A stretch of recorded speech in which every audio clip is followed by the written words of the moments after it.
और ये गुण सारे नूं मिलदा नहीं।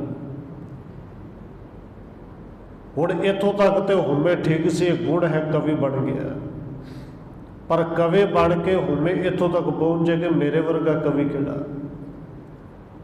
मेरे वर्गा सियाणा किहड़ा। मैं तो उच्ची जात विच भी पैदा होया, तो फिर ये हुमे हंकार बनते, और जिथे ये हंकार ये हुमे होवे उत्थे नाम नहीं टिकता। उत्थे सतगुरु जी ने पावन बचन कहे ने कि हम बड़ कब असी बड़े वड्डे कवि बन गए जी। हुमे आ गई है तो गुण से पर अवगुण बन गई। हम बड़ कब, बड़ दा अर्थ वड्डे कवि, कब दा अर्थ कवि, बड़ दा अर्थ वड्डे। हम बड़ कब कुलीन पंडित, उच्ची जात से पंडित विद्वान। फिर कहते हैं हम जोगी सन्यासी, मेरे वर्गा जोगी कोई नहीं, सन्यासी कोई नहीं, मैं आ गई। और ये हुमे जिहड़ी है कई रूपों के विच आउंदी है कि ज्ञानी गुणी सूर हम दाते, यह बुद्ध कबे न नासी। मेरे वर्गा ज्ञानी किहड़ा है, मेरे जिन्नी तो समझी किसी ने।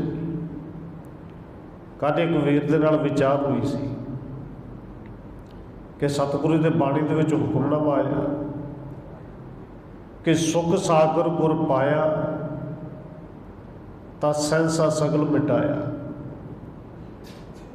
और उस वीर ने विचार किए कि लिखा होया सस्सा हा हा सस्से नूं करना सहसा है। तो मैं कहा ठीक है जी, सहसा है, पर इनके कोई ना कोई अर्थ तो होंगे। उन्होंने अर्थ अपने हिसाब नाल कढ़े कि सहज हुंदा, पर सहज नहीं जे अर्थ जो प्रोफैसर साहब सिंह ने कीते ने कि जदों गुरु सुखां दा सागर गुरु मिल जे, अंदरों सारे संशय चले जाते हैं, सहम चले जाते हैं। इनके अर्थ ही संशय है, सहम है। इस करके पाठ जिहड़ा उच्चारण बिंदे नाल ही होना है। और उन्होंने फिर मैं स्पैशल जाके मोबाइल कोल नहीं सी घरों लिया के दिखाया भी। चलो विचार करनी तो ठीक है, किसी तरह की शंका हो विचार करनी चाहिए है, पर विचार इतों तक आ जाए कि मेरे वर्गा ज्ञानी कोई नहीं। और सीधा अगले को कह दिता जाए कि तू तो राम राय है, राम राय के नाल तुलना ही दे दो, उन्हें तुक बदली सी, तुसीं बिंदी अपने गुणों नाल दी। फिर उत्थे विचार का कोई मतलब नहीं ना रहिंदा जी। फिर उत्थे समझे भी कि, समझावे कि, विचार करेगी, विचार तो करनी चाहिए है, पर जो वो आ जाए कि जो कुछ मैनू समझ लगे, मैनू ठीक लगे भी यही ठीक है, तू मेरे मुताबिक चल, इस तरह तो नहीं ना। गुरु तो ज्ञान का सागर है भी हो सकता मेरे को इस सागर विचों जल भरन वास्ते गड़वी हो भी तेरे को हो सकता भावें तू कि तू नहीं समझिया नहीं हो सकता तेरे को बाल्टी हो ज़्यादा ज्ञान हो, पर इहदा मतलब ये नहीं कि सारा ही तुहाडे कोल आ गया। हो सकता किसी को गागर भी हो सकता कोई ड्रम भी चुकी फिरदा हो। इत्थों तो जिन्नी टुब्बी लाउणी, जिड्डा भांडा है, उन्ना ज्ञान मिल जाना है।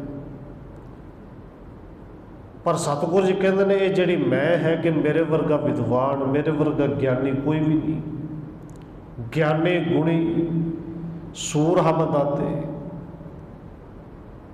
ये मैं इन्ना को तो ठीक सी, पर जदों ये कह दिता कि मेरे वर्गा कोई भी नहीं, ये बुद्ध कबे ना से, फिर वो हुमै जिहड़ी अंदर हंकार है, फिर असल में उत्थे रब नहीं आ सकता।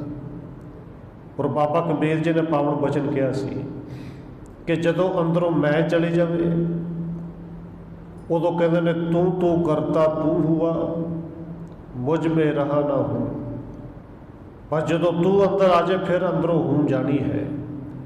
तो जदों तक अंदर मैं है कि मेरे वर्गा कोई नहीं, फिर उदों तक तू आना नहीं। एक बंगाल के रहने वाला गुरंग गुसाई है, और बहुत सारे विद्वानों ने कई थावां ते कोट करते हैं। गुरंग गुसाई वो कथा करे, और कथा बड़ी कमाल की करता सी, पर नाल दियां ने फिर मेरे वर्गिया ने कह दिता भी इन्नी सोहनी कथा करना भी तू विचार भी कर लिया कर, तू चर्चा भी कर लिया कर, गोष्ठी कराया कर। वड्डे वड्डे विद्वानों ने हराया जी, पर वो हराउण तो बाद अंदर ये आ गया कि मेरे वर्गा कोई भी नहीं। अंदर मैं आ गई, होमे आ गई। कहते इनका नाम गुरांगू गोसाई लिखिया है। ये गंगा दे विच बेड़े ते बैठ के किते पार जाना है, उत्थे जाके किसी नाल विचारा करनियां सन, गोष्ठियां। पर बेड़े दे विच लोग बहुत सन, बैठण वास्ते थां ना मिली। और ये उन्हां दा मनना से कि जिहड़ा विद्वान होवे ना, भावें छोटी उम्र का ही होवे, और खास करके पंडित विद्वान होवे, ब्राह्मण होवे, उन्होंने जिहड़ा कोई होर गेरवें कपड़े वाला है जां कोई साधु है, वो उठ के सन्मान करे, भावें वड्डी उम्र का भी होवे। ये उन्हां दा मनना से बनाया होया सी मैंने। पर जदों उत्थे देखिया कि एडा वड्डा मैं प्रचारक, एडा वड्डा कथा करने वाला, इस बेड़े 'च बैठे हुए 4 लोग जिहड़े इन्हां 'च कोई भी नहीं जानदा, किसी थां भी नहीं दित्ती, किसी चुक के नमस्ते भी नहीं बनाई। वो सामने एक बैठा बजुर्ग 80 कुछ साल का जाके मोढियां तो फड़ के कहता कि मैनूं पछाणिया नहीं। उस बजुर्ग ने उत्ते नहीं देखिया, जवाब दे दिता, कहते मैं तो अपने आप को नहीं पछाणिया भाई, इन्ना टाइम कितने कि तेनों पछाणा। हुण उहदा वाह किसी पुजे होए नाल पिया। उन्हें फिर कहा कि मैं गुरांगू गोसाई, मैं विद्वान। उस बजुर्ग ने फिर अखा उत्ते चुकियां, अच्छा अच्छा, कहते तू ही है वो मूर्ख, क्योंकि अगे सामने कमाई वाला जो कुछ कहता है उन्होंने करता भी है, पर वो एक विद्वान तो जरूर है, पर कहता कहता करता कोई नहीं। हुण वो अंदर होमे नूं सट होर वजे कि एडा वड्डा मैं ज्ञानी, गुणी ज्ञानी, और मैनू एक बजुर्ग जिहड़ा है साधु, ये कहता तू मूर्ख है। पर किते ना किते अंदर नूं गल टुंबी कि बाबा मैं मूर्ख किवें? कहते जिहड़े राम दीयां गल्लां तू लोकां नूं सुणाउणा, उस राम नाल भी कदे गल कीती है कि नहीं? क्योंकि गल्लां सुणाउणियां कुछ होर, उहदे नाल गल करनी कुछ होर है। ये इन्ने ग्रंथ पढ़ के तू याद कर ले, तेनों कदे राम भी चेते आया कि नहीं, राम चेते होया कि नहीं? क्योंकि हुण जिहड़े किताबां पढ़ के ज्ञानी बड़े, उन्होंने तो कहना राम 2 अखर का तो शब्द है, चेते सबनों चेते है। पर अंदर नूं वो गल जरूर वार वार उहदे टुंबे। वो गया भी, कथा भी की, जित भी गया, हरा के वापस आ गया।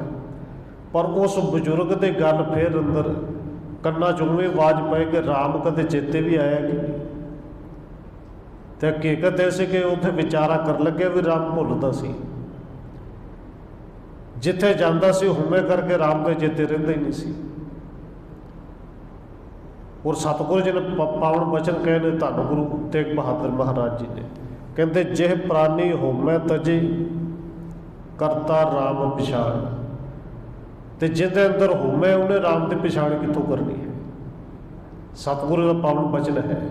कहते जिह प्राणी होमै तजे करता राम पछाण, कहो नानक हो मुक्त नार, यह मन साचे मान। सतगुरु जी कहते हैं मना इनू सच्चे करके मन ली, मुकत होई जिन्हें राम की पछाण कर ली। पर एक गुरांगू गोसाई कहते वापस तो चला गया, इन्हें कथा करनी छड़ दी कि सचमुच राम चेते तो कोई नहीं रहिंदा। इन्हें ज्यों याद करना, रट्टा लाउण दा अभ्यास किया कि राम चेते रह जे, राम कदे ना भुले। 12 साल लंघ गए, पर इनू राम फिर भी भुले। 12 साल बाद वापस उसे गंगा तो पार होके जाना सी, बेड़ी दे विच बैठा वो साधु फिर मिल गया अगे। पर हुण फर्क इन्ना से, उदों ये मोढिया तो फड़ के कहता से बाबा पछाणिया,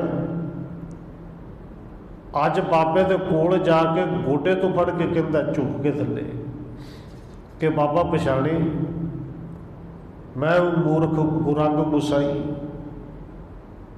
कहते साधु ने फिर उत्ते देखिया, अच्छा कहते सचमुच बाबा 12 साल हो गए राम कोई नहीं याद होया। और कुछ जवाब मिले भांडा तैयार हो गया है। ਅੰਦਰੋਂ ਮੈਂ ਨਿਕਲ ਗਈ ਹੈ ਨਾ, ਹੁਣ ਉਹ ਰਾਮ ਅੰਦਰ ਟਿਕੇਗਾ ਜ਼ਰੂਰ।